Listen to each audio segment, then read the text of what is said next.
सभी को नमस्ते। मैं श्रीमती संजू कुमारी झा, हिंदी शिक्षिका, आप लोगों को आज हिंदी भाषा के महत्व के बारे में तनिक जानकारी देना चाहती हूँ। वर्तमान समय की मांग के अनुसार अक्सर अभिभावकगण, पेरेंट्स की अभिलाषा यह रहती है कि वे अपने बच्चों को ऐसी शिक्षा दें जो कि पढ़ लिख कर डॉक्टर, इंजीनियर, पायलट और बड़े बड़े अधिकारी, उच्च अधिकारी पद पर आसीन हो और विदेश में जाकर वे धन अर्जित करें। और इसी अभिलाषा की मांग की पूर्ति के लिए वे अपने बच्चों को जन्म से ही इंग्लिश, गणित, विज्ञान, कंप्यूटर साइंस आदि विषयों पर कठिन परिश्रम के साथ उन्हें पढ़ने हेतु प्रेरित करते हैं और बच्चे भी जी जान से उस ओर जुट जाते हैं। वे अधिकतर समय उसी ओर लगाते हैं, परंतु उन्हें ये पता नहीं कि उस ओर जुट जाने पर उन्हें धीरे धीरे हिंदी विषय से जो है उनकी रुचि धीरे धीरे कम होने लगती है। इसका कारण क्या है पता है? क्योंकि उनके पास समय की कमी है। वो पढ़ते पढ़ते इतना थक जाते हैं कि वह हिंदी विषय को रुचिपूर्ण नहीं मानते हैं। परंतु मैं आपको यह बताना चाहूँगी कि अंग्रेजी भाषा को सीखकर उस भाषा में ज्ञान प्राप्त कर हम धन तो अर्जित कर सकते हैं, परंतु हिंदी भाषा एक ऐसी भाषा है जिसके माध्यम से न केवल हम धन अर्जित करते हैं, धन और यश के साथ साथ पारिवारिक रिश्ते, नाते, अनुशासन, संस्कार, संस्कृति, नैतिक मूल्यों के विकास पर भी हमारा ध्यान आकृष्ट होता है और उस पर भी हम ज्ञान प्राप्त करते हैं। फिलहाल कोरोना वायरस का जो सिलसिला जारी है, इसके लिए लॉकडाउन, हर जगह लॉकडाउन है और लॉकडाउन के समय दूरदर्शन पर अभी आप लोग रामायण, महाभारत, श्री कृष्ण जैसे धार्मिक ग्रंथ से संबंधित धारावाहिक का आनंद ले रहे हैं। पता है वह कौन सी भाषा में है? जानते हैं आप लोग? हिंदी में। तो हम हिंदी को इतना अरुचि क्यों समझें कि यह अरुचिपूर्ण भाषा है? नहीं, हिंदी सबसे सरल, सहज, रुचिपूर्ण भाषा है। हमारे देश के अधिकांश बड़े बड़े नेता, प्रधानमंत्री जब भरी सभा में जनता के समक्ष अपने विचार व्यक्त करते हैं तो वो कौन सी भाषा में व्यक्त करते हैं?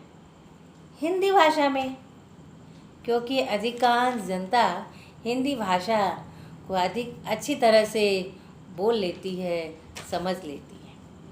और जब वे लोग अपनी भावना को व्यक्त करते हैं तो उनका सम्मान कम नहीं होता है कि वह हिंदी बोल रहे हैं इसके लिए उनका सम्मान कम हो जाए। तो फिर हम लोग हिंदी भाषा को सीखने से क्यों पीछे हटे? तो आप लोग भी हिंदी भाषा को सीखने में अपनी तत्परता कायम रखें। पता है, आप जब प्रातःकाल उठते हैं और जब म्यूज़िक का आनंद लेते हैं, प्रार्थना, भजन ये सब सुनते हैं, तो कौन सी भाषा में सुनते हैं? हिंदी भाषा में। हिंदी भाषा का भजन आपको बहुत अच्छा लगता है, हिंदी सॉन्ग जो है आपको, आपके मन को मोहित कर लेता है। तब हम हिंदी भाषा, हिंदी सब विषय को पढ़ने से क्यों पीछे रहते हैं? जब हम हिंदी के बारे में अच्छी तरह से, हिंदी भाषा के बारे में अच्छी तरह से ज्ञान प्राप्त करेंगे, तभी तो हम उस संगीत का भी आनंद प्राप्त कर सकते हैं।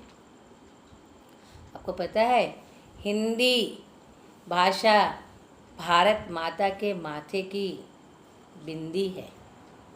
जिस प्रकार माँ के मस्तक पर यदि बिंदी नहीं लगा होता है तो उसका सौंदर्य कम हो जाता है, ठीक उसी प्रकार यदि भारत माता के माथे पर हिंदी की भाषा नहीं है तो उसका सौंदर्य धीरे धीरे अपने आप ही कम होने लगता है।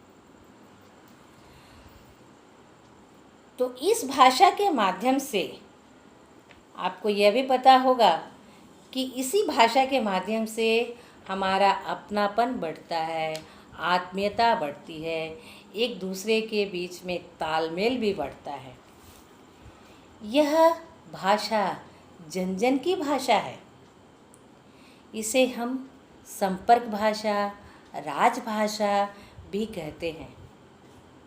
वास्तव में यह एक ऐसी भाषा है, हिंदी एक ऐसी भाषा है, यह ऐसी प्रेम रूपी धागा है जो पूरे राष्ट्र को, राष्ट्र का मतलब आपको पता है, पूरे राज्य, ये पता है आपको कितने राज्य हैं हमारे देश में, बता सकते हैं? हमारे देश में 29 राज्य और केंद्र शासित प्रदेश जो है वह हमारे राष्ट्र के अंतर्गत ही आता है। तो पूरे राष्ट्र को एक सूत्र में बांधने का कार्य करती है।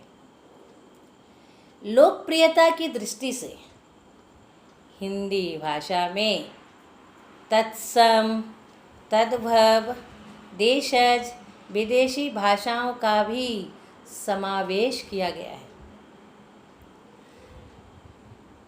हिंदी भाषा को पढ़ने, लिखने तथा समझने के लिए हमें कुछ कौशलों का भी विकास करना होता है, और ये कौशल जिसे हम अंग्रेजी में स्किल्स कहते हैं।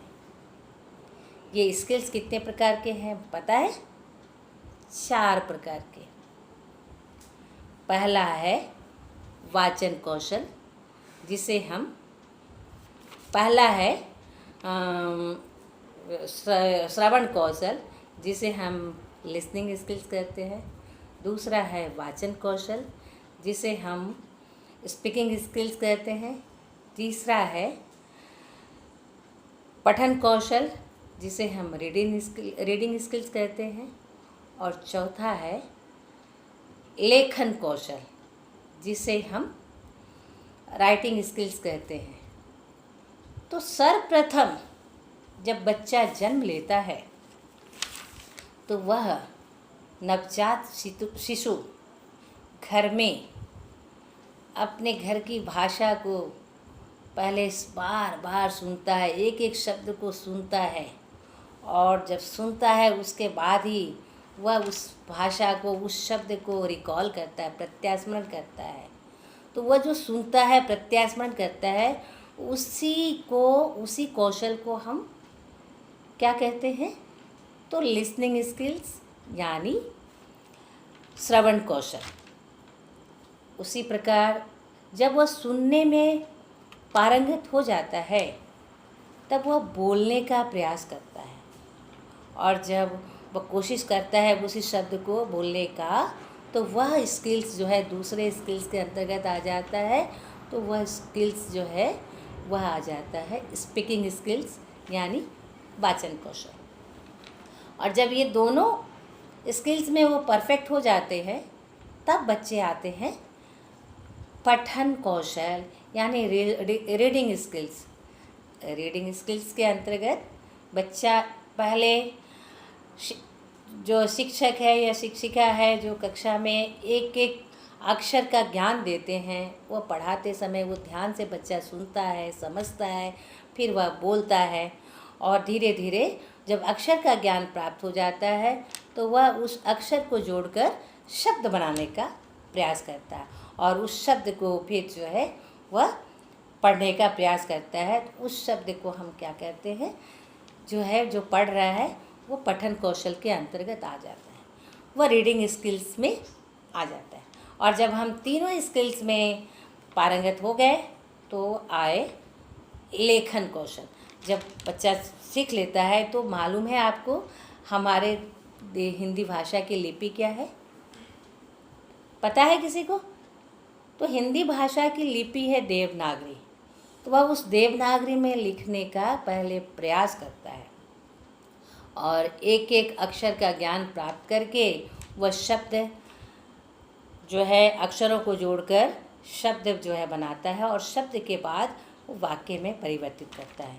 इस तरह जो है ये चारों स्किल्स के माध्यम से हम हिंदी भाषा का ज्ञान प्राप्त करते हैं। तो इस वीडियो में मैं हिंदी भाषा के महत्व और चारों स्किल्स के बारे में आप लोगों को जानकारी दे दी। अब अगले वीडियो में इन चारों स्किल्स के माध्यम से, इन चारों कौशलों के माध्यम से आपको व्याकरण विषय के बारे में विशेष जानकारी दूंगी। धन्यवाद। अगर आपको यह वीडियो पसंद आया तो लाइक करें, कमेंट करें, सब्सक्राइब करें। Thank you guys watching this video.